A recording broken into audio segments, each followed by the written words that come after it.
debt to GDP ratio of 7.5%. Yes. This is clearly unsustainable. Exactly, but you see, there is no country in the world today that have not increased their debt by serious margins in the past 2 years.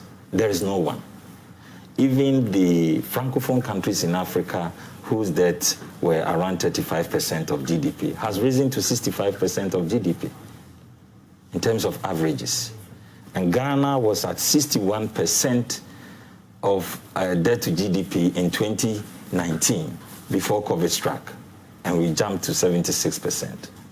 So clearly, COVID has made a huge difference. Forgive me, this is supposed to be a preliminary, but I still need a bit of understanding of this. Okay. When the refrain is repeated, repeated, that's like tautology. But what do you mean by what COVID has done? What exactly did COVID do? COVID dealt the state a huge negative blow to the state. And not just the state, globally. COVID has disrupted international supply chains. You see, container, 40-footer, Ghana is a net import country. A 40-footer container we used to bring to Ghana at $3,000 in December, just 2020 December. It's now $13,000 as of today. The same 40-footer container, just the freight. You're talking about just the freight. And so today, if you go to the US, food that used to be sold at $29 is about $50.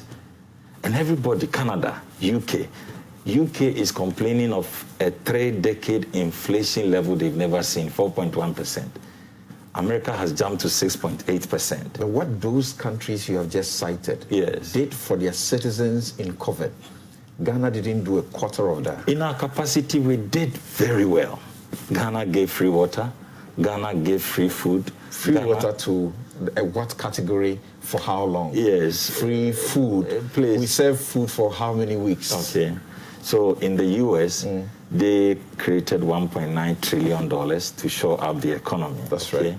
And of course, once you have $1.9 trillion, you'll be able to do more. In Ghana, we couldn't have created anything.